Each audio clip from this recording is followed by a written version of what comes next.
small and they go forever, don't they? There've been a lot of great people working on this, though, so they deserve all. And a lot more here. So.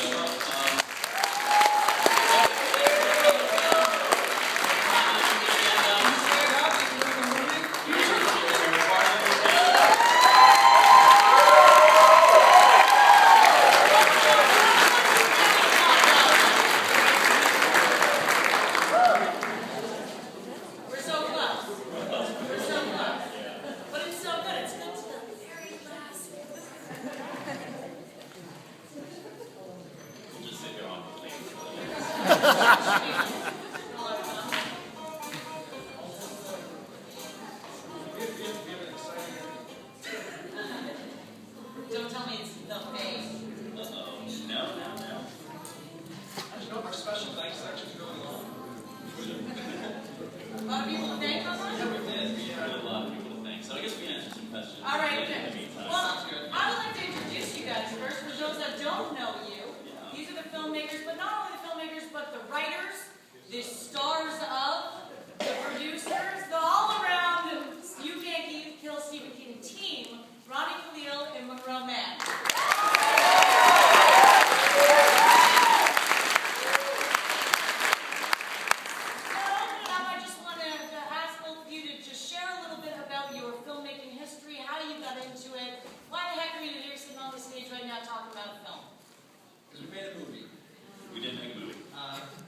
Monroe and I met at a book fair. We were at a book expo. We were both pitching books on networking, and we had a mutual friend who introduced us. And then, like a week later, I get a call from Monroe. It's like, "Hey, one of my friends dropped out for a trip to Maine. You want to go?" And I had nothing to do in my life, and I was like, "Sure, why not?" And I didn't have any other friends to call. So yeah. So really, it's two people without friends who went to Maine, and yeah, we came up with this idea. It was raining the whole time. Yeah, it was raining. My family has a house on Kezar Lake in Maine, up in Central Lowell. And your mom's here, right? My mom is here. Thank you.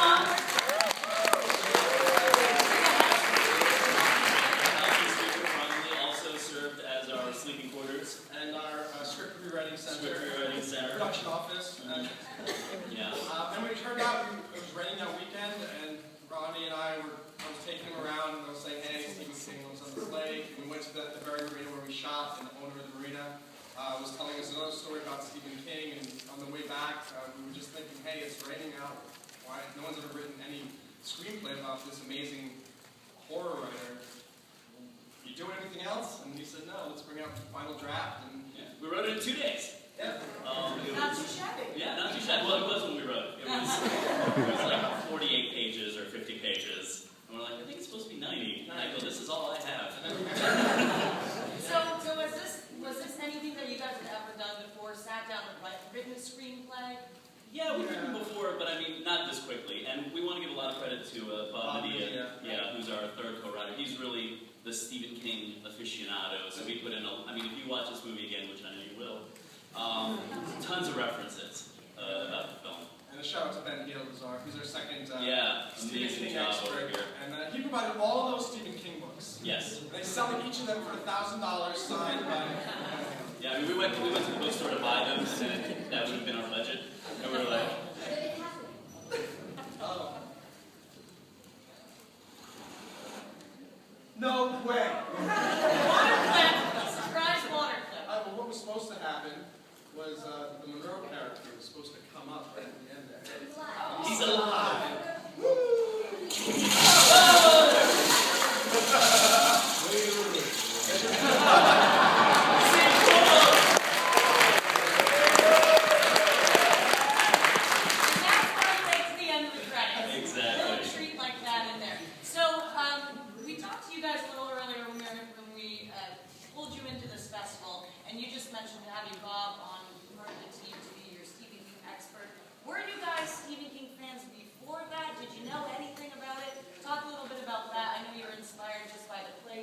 Yeah, I mean, I'm a huge movie fan, so, I mean, all the Stephen King movies I saw, I read At the Pupil, I read The Night Shift, and then I read On Writing. But other than that, my knowledge was pretty much the films. Yeah, for me, I grew up on that Lake. I went to Monroe Middle School and Private Academy, and my mom met him many times while I was growing up, and I met him twice while we were filming, which was quite ironic. And one of my favorite book that I've read by him is The Running Man, when he wrote his Richard Bachman. If you notice, Maya Hillary's character's last name was Bachman as well. And if you guys have seen The Hunger Games, go read The Running Man and tell me if that's just the exact same. I think they may have been influenced by Stephen King. Then you can't really do a Stevenson's movie and get around the fact that it's probably Maine related. But you two live in New York. You did grow up here, summer here at Monroe. But it's a Maine, New York film. You guys living there, you're coming here, you're shooting there. Tell us a little bit how that works. Well, first off, I'd like to thank John Seymour and the Maine Studios crew. I mean, we came here, we thought we had some of the stuff ready, and some of the stuff was not ready. we got a permit for filming to the wrong town. We're also Amy Galino's back there, and I think everyone on the cast and crew will say that saved our movie set. For catering. She was really brilliant. So everyone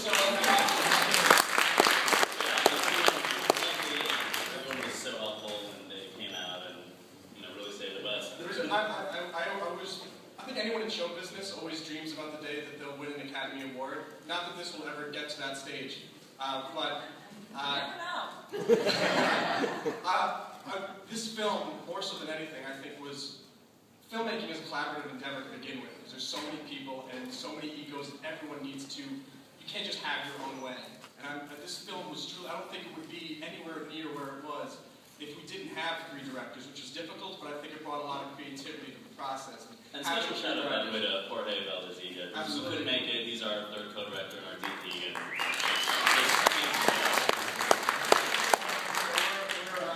It's really thrilling that this would not be anywhere near where it is if it weren't for the dedication and the sacrifices that everyone worked so hard and very little sleep and not as much pay as they deserve. And I mean, but we do want to give it up to the guy who put the press play button on there that doesn't actually play. So that's. Now I'm going to open up the floor and after this question to the audience. So be thinking about any questions you may have for these gentlemen up here. But their faces are obviously all over that film. So, I'm not that creepy, by the way. I'm creepy, but not that creepy. So that's just like do you guys have experience in acting, and how was that putting yourself? Did you know this, writing the screenplay, like this is going to be me, this is going to be my play? Not initially, because initially we were absolutely silly for doing so much. But after we wrote the screenplay, both of us are actors. He's a stand-up comedian, and I've been an actor for about 12 years. And after we wrote it, we realized, hey, the locations are not that extravagant. My mother graciously said you can use the cottage up there, which really made that possible. And after a while, we debated, should we try to sell the script, or should we get somebody else to play the actors? We just direct, or should we direct? Yeah, I think we did it for fun at first. And then we're like, wait, we're actually making this? All right, let's do this. We had no plans to be here tonight. I mean, 5 years ago, it was just, we were bored that day writing the screenplay, and each of us have other screenplays we've written in various stages of development and other projects, and this is the one that just gelled and came together.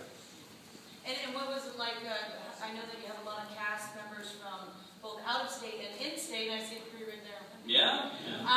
We got a whole bunch. We're the actors. We got Michael, Justin, Kaylee. Who else is here? So where did you find the actors? Where did the pool of talent come from? And what was it like acting with them? It was awful acting with them. Yeah, I hated every moment. I was just trying to get the truth out of there. Those lines you're supposed to say. That's kind of it. No, it was, we did most of our Maine casting in Maine? Well, in New York. Oh, you meant Maine, M-A-I-N. Yeah.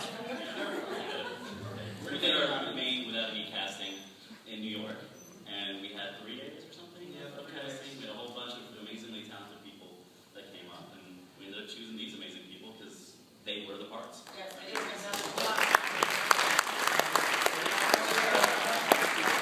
While we did the primary casting in New York, we certainly didn't, budget-wise, we could not afford to hire everyone out of New York because we had to arrange for transportation and all So thankfully, John Seymour is really a saving grace for us. Took a burden off of us to help us with a lot of the location arrangements and certainly finding all of the defined day player roles, which in Hollywood parlance are people that usually come to the set for 1 or 2, 3 days rather than being there for the whole set. And between those New York casting and Maine casting, we found our cast. And a great set, absolutely. Is there any questions from the audience? I don't want to exclude you. Yes, gentlemen in the back. Real quick, since Ronnie's here, can I have him sniff his hand once?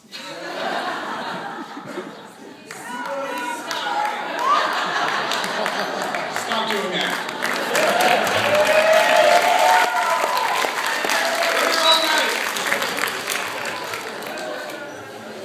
Any other things, silly things you want to make him do? Yep. Has Stephen King seen it? Has Stephen King seen the film? We don't know. Stephen King, are you in the audience? Stephen. He's in the back! To our knowledge, he is now. Before we started filming, we sent him the script, asked him to be in it for the last part. He declined, but he read it and we were grateful for it. And then we kept him in touch. We sent him a link to the trailer. About 3 weeks ago, we posted the trailer and a story on his unofficial news section of his official website. So it's very unofficially official. Yes. But yeah, I mean, so he knows about it, but we don't know if he's seen it. It's definitely out there. The newspaper's been covering it, and he is known to know about it. Seen it, we don't know. Maybe you guys should send him a copy. Oh, we'd love to, yeah. Absolutely. Good. Any Stephen King fans in the audience? I'm not surprised. Any other questions for them? Yes. Yeah, you guys did a bunch of different jobs. What was your hardest job that you took on? Doing all the jobs. Yeah. The most difficult job that they had in the multiple roles that they had in this. I was speaking with Michael Bernstein. He played Farrell, the marina owner. Yeah, he spits all the time. I was telling him that I think that it wouldn't have been so difficult if we had like 3 months to shoot the film on set. I think the difficulty was that we were trying to do jobs that require your full attention and for those jobs. And I'm mesmerized and shocked that it turned out as well as it did, given the fact that we were crazy.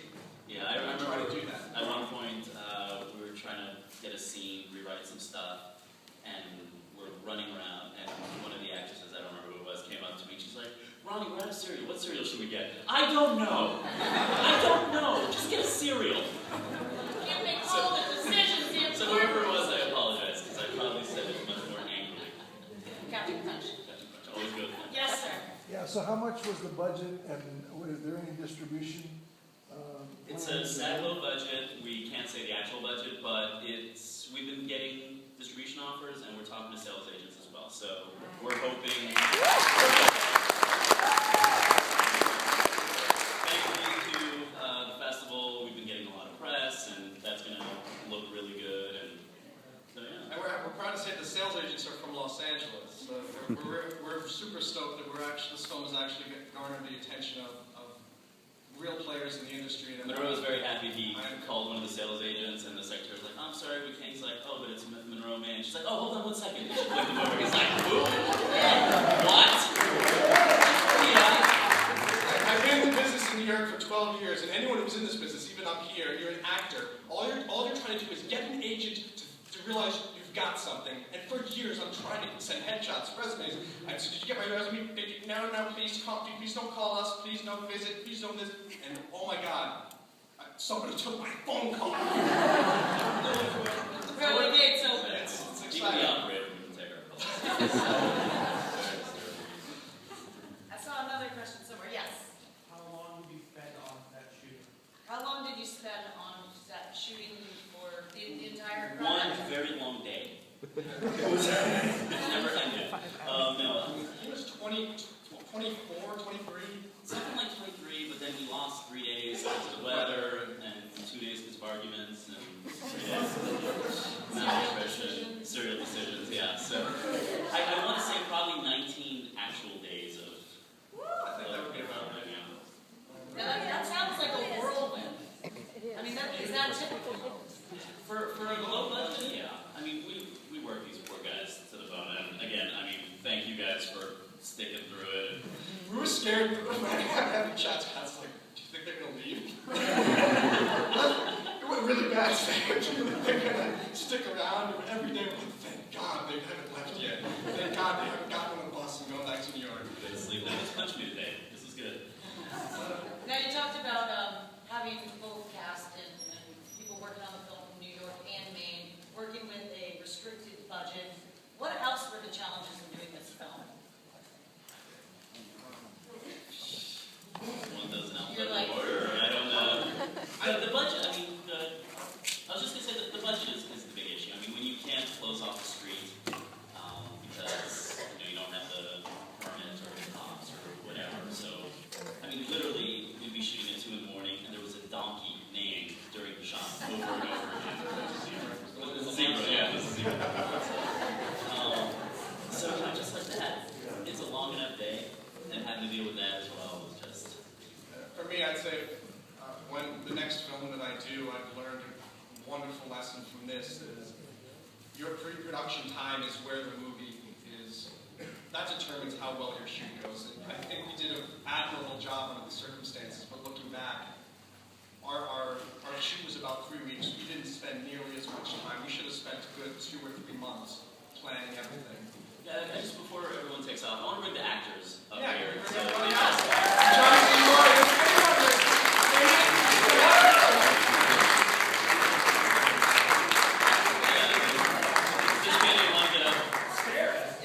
while they're coming up, just my final point with that is if you guys are producing a film, double or triple your pre-production time because it's going to make the shoot go far more smoothly. Justin Brown, ladies and gentlemen, you may not recognize him, turn around.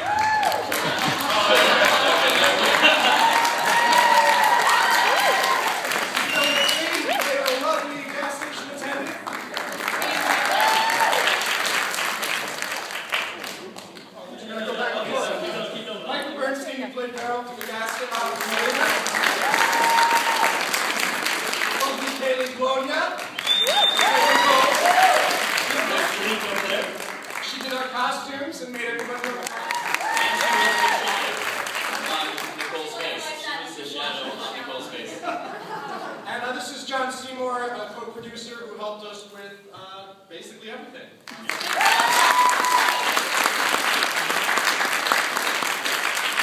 Future hold for you guys. You got this big film, you got talks about things. What's the future hold? Right now with this film is getting back on the phone with the folks in LA who are interested in representing us at the film markets, and so focusing on just that. And now we're moving from the creative aspect of this film, which took 2 years, with the shooting and editing, and now we're going to move into business mode and selling it. Which we're much more comfortable with, actually. That's, yeah, so, I mean, I come from a business background, and he's a lawyer, so. Good. Well, I see a far future for this film. Let's hear it for the team of you people.